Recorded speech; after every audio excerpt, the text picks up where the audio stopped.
औरंगजेब साहब भी अमेरिका रवाना हो गए हैं। ये जो नया प्रोग्राम है IMF के साथ, ये कितना अहम प्रोग्राम होगा हमारे लिए, क्योंकि जाहिर है अब बैरूनी अदायगियों का भी मामला है और उसके लिए भी हमें जाहिर है IMF के साथ बातचीत तो करनी है।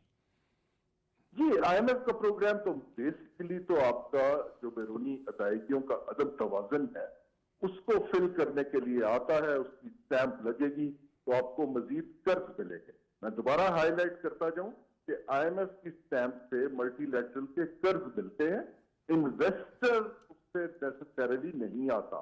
उसके लिए हमें नमस्कार दोस्तों, स्वागत आप सभी का हमारे YouTube चैनल डिजिटल रेजिमेंट्स में। जैसा कि आपको पता है दोस्तों, हम आपके लिए एक से एक लेटेस्ट न्यूज़ लेकर आते ही रहते हैं। वैसे ही एक लेटेस्ट न्यूज़ के साथ फिर हाजिर हुए आपके सामने। लेकिन अभी तक अगर आपने हमारे चैनल को सब्सक्राइब नहीं किया तो प्लीज़ सब्सक्राइब कर लीजिए, और यही न्यूज़ अगर आप हमारे फेसबुक पेज पर देख रहे हैं तो प्लीज़ हमें फॉलो कर लीजिए दोस्तों।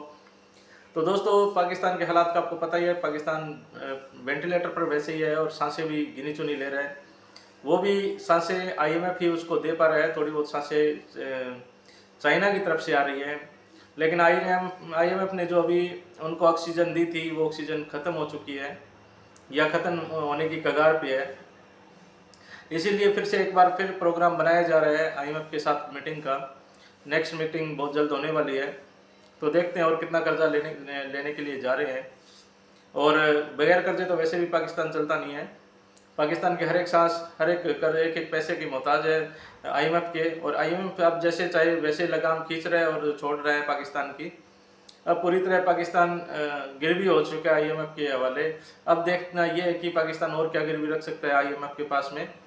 तो इसी के लेकर ये न्यूज़ है दोस्तों। न्यूज़ बहुत ज़बरदस्त है। आप अंत तक हमारे साथ जुड़े रहिए। चलिए करते हैं जो आलमी मालियाती इदारे हैं वो इस वक्त मजमूई तौर पर जिस तरह से हुकूमत ने आगाज़ किया है, मईशत के हवाले से कुछ इक़दामात किए गए हैं, अगरचे कि बहुत सारे इस्लाहात अभी होना बाकी हैं, लेकिन मजमूई तौर पर हारून शरीफ साहब इत्मीनान का इजहार किया जा रहा है। जैसे IMF की सरबराह ने भी कहा है, फिर ये एशियन डेवलपमेंट बैंक की रिपोर्ट भी आई है, वर्ल्ड बैंक भी कह रहा है।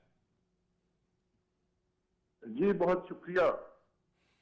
ये जो इंडिकेटर्स हैं मैक्रो इकोनॉमिक स्टेबिलिटी के, उसके ऊपर लोगों ने मस्बत एनालिसिस दिए हैं इंटरनेशनल इदारों ने, जो एक खुशाइन बात है और हमें बताती है कि अगर हम फिस्कल और मॉनेटरी डिसिप्लिन रखें तो हमारे लिए अपॉर्चुनिटीज निकलनी शुरू हो जाएंगी।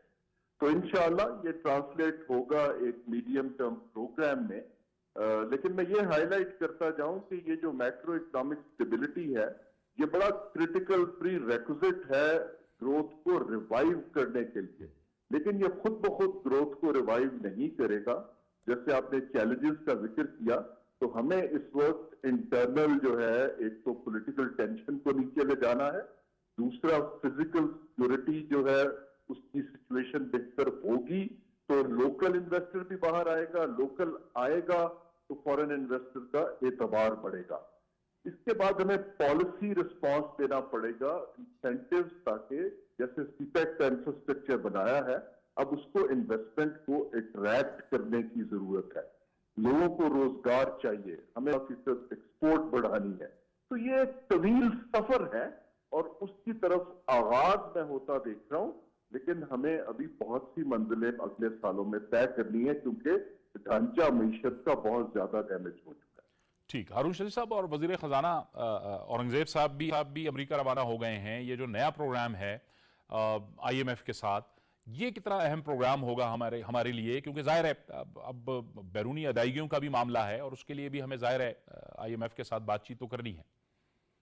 जी, IMF का प्रोग्राम तो बेसिकली तो आपका जो बैरूनी अदायगियों का अदम तवाज़ुन है उसको फिल करने के लिए आता है। उसकी स्टैंप लगेगी तो आपको मजीद कर्ज मिलेंगे। मैं दोबारा हाईलाइट करता जाऊं कि IMF की स्टैंप से मल्टीलैटरल के कर्ज मिलते हैं, इन्वेस्टर उससे नेसेसरली नहीं आता। उसके लिए हमें इंसेंटिव्स क्रिएट करने पड़ेंगे, पॉलिसी बनानी पड़ेगी। अब ये औरंगजेब के ऊपर है कि वो कैसा प्रोग्राम निगोशिएट कर पाते हैं।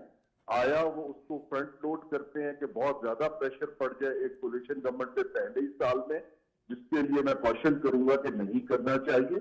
हमें स्टैगर्ड तरीके से उसको सीक्वेंस करना चाहिए कि हम 3 साल में उनकी शरायत को बारी बारी पूरा कर सकें اور ساتھ ساتھ اپنی معیشت کو دوبارہ کھڑا کرنے کی کوشش کریں. اب اس وقت جو نئی اکنامک ٹیم ہے اس کے اندر تجربہ ریلیٹیولی کم ہے, لیکن ان کو پرائیویٹ سیکٹر کا تجربہ ہے, بینکنگ کا ہے.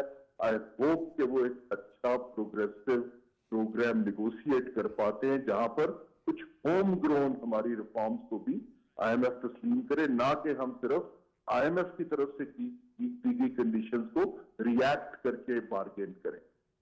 اچھا ہارون صاحب, یہ اب بھی جو آئندہ مالی سال ہے 2024-25 والا, کیا ہم اس کو سمجھیں کہ یہ اب بھی تھوڑا سا مشکل سال ہوگا, کیونکہ یہ ایشین ڈیولپمنٹ بینک تو ساتھ میں یہ بھی کہہ رہا ہے کہ مہنگائی کی شرح جو ہے وہ آئندہ مالی سال تک 15% تک بھی آنے کا امکان ہے, لیکن ظاہر ہے اس کے ساتھ ہمیں بھی بہت سی اصلاحات بھی کرنی پڑیں گی, اور جیسے کہ آپ خود فرما رہے ہیں کہ اپنے جو انویسٹرز ہیں ان کو بھی متحرک کرنا پڑے گا. یہ ساری چیزیں اکٹھی چلیں گی تو ایک اس کا ایک امپیکٹ نظر آئے گا ہمیں. جی, یہ ایک اگلا سال مشکل سال ہے, لیکن اگر ہم اس لائن پر, میں نے عرض کیا کہ ہمیں ایک معیشت کی بحالی کی سمت متعین کرنی ہے, اور وہ باتوں سے نہیں ہوتی ہے, وہ ہمیں باقاعدہ تبدیلیاں لانی پڑیں گی the way we live, اور ہم معیشت کے اندر ونرز کو ڈھونڈ کے ہمیں اس کو سپورٹ کرنا ہے تاکہ لوگوں کو روزگار مل سکے, ہم ایکسپورٹ بڑھا سکیں, ہم اپنی پروڈکٹیوٹی بڑھا سکیں. یہ ایک طویل سفر ہوتا ہے نیشنز میں. ہندوستان کو 30 برس لگ گئے تھے, لیکن ایک جب ڈائریکشن بن جاتی ہے تو لوگوں کا اعتماد بحال ہونا شروع ہو جاتا ہے.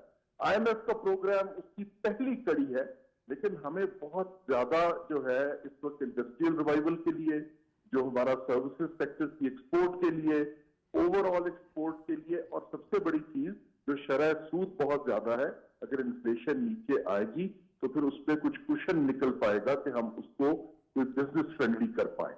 تو عوام کو, ہمیں جو غریب طبقہ ہے جو کہ تقریباً 100 ملین لوگ کے آس پاس ہے, ان کو تو بھی ریلیف اگلے سال دیتے رہنا پڑے گا, اس کو ہم ٹارگیٹڈ سبسڈی کہتے ہیں. لیکن اگر معیشت کا پہیہ چلنا شروع ہو جاتا ہے, کچھ نوکریاں نکلنی شروع ہو جاتی ہیں, تو اس سے پھر اعتماد اصل میں بڑھنا شروع ہوگا, ویلتھ کریٹ ہوگی تو معاملہ آگے چلے گا. یہ جو آئی ایم ایف کا پروگرام ہے وہ تو حکومت کی پیمنٹ کرنے کی کیپیسٹی کو بیل آؤٹ کرے گا, لیکن اصل میں تو ہمیں ویلتھ کریشن کی طرف اب ایک ڈائریکشن بنانی پڑے گی. اچھا, یہ ہارون شریف صاحب, آخری سوال یہ ہے کہ ظاہر ہے آئی ایم ایف کی ہم سے جو توقعات ہیں وہ ٹیکس نیٹ کو بڑھانے کے حوالے سے بھی ہوں گی, یقیناً مذاکرات میں وہ یہ بات کرتا ہے, لیکن کچھ فیصلے ہم نے پہلے ہی کیے ہوئے ہیں. آپ کو لگتا ہے کہ کچھ تھوڑے سے ہم نے گراؤنڈ بنا لیا ہے, جو یہ ہم نے فیصلے کر لیے ہیں, ایک مزید لوگوں کو ہم ٹیکس نیٹ کے اندر لائیں؟ اس کے علاوہ چارہ نہیں ہے. دیکھیے, ہمارا اس وقت خطے میں tax to G D P ratio سب سے کم ہے, ہماری investment to G D P ratio بھی سب سے کم ہے. اب وہ وقت چلا گیا ہے جب آپ جیو پولیٹیکل اپنی پوزیشننگ کی وجہ سے کچھ رعایتیں لے لیتے تھے.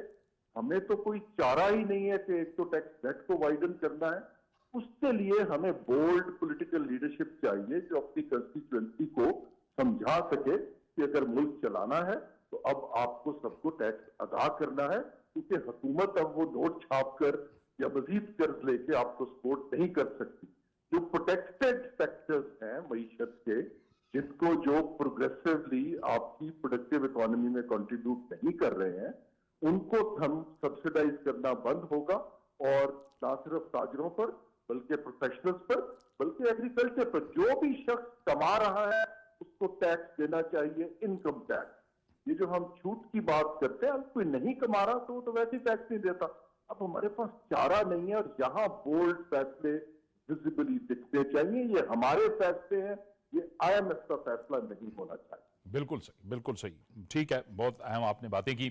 ارباب خضر ایاز صاحب, حکومت ظاہر ہے اب مشکل فیصلے, کچھ پی ڈی ایم کی حکومت میں آپ کا تجربہ رہا, جو مخلوط حکومت رہی پیپلز پارٹی کے ساتھ مل کے آپ لوگوں نے حکومت کی, وہ بھی آپ کا ایک تجربہ رہا, لیکن اس کے ساتھ ساتھ کچھ مشکل فیصلے اس وقت کی ہم بہتری ہم دیکھ رہے ہیں.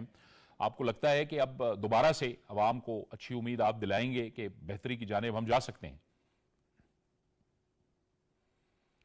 कि जावेद इकबाल साहब, 8 फरवरी को जब इलेक्शन हुए तो इलेक्शन के रिजल्ट आने के बाद आपको भी पता है और पूरी कौम को पता है कोई भी गवर्नमेंट हुकूमत लेने को तैयार नहीं थी, क्योंकि हर किसी को पता था कि आइंदा बहुत से मुश्किलात है सामने। जिस तरह आपने अभी जिक्र किया कि मौशी मुश्किलात है, ये जो अमन व अमान की सूरत हाल ख़राब है, तो इस तरह के और भी बहुत से चैलेंजेस का हमें सामना करना पड़ रहा है। तो कोई भी जी जी, आप बोलिए। तो कोई भी गवर्नमेंट हुकूमत लेने को तैयार नहीं थी, लेकिन ऐसे हालात में मियां मोहम्मद नवाज शरीफ साहब ने एक बहुत बोल्ड स्टेप उठाया और उन्होंने पाकिस्तान मुस्लिम लीग नून ने गवर्नमेंट ले ली।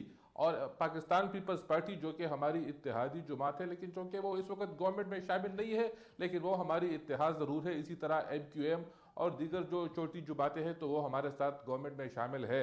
लेकिन मुझे बड़े अफसोस के साथ कहना पड़ रहा है कि जो इस वक्त अपोजिशन का किरदार अदा कर रहे हैं, जो आज़ाद अरकान है और इनके साथ एक आध मेरे ख्याल में कोई छोटी पार्टियाँ भी शामिल है, तो वो मुल्क को इस्तेहकाम नहीं दिलाना चाह रहे हैं।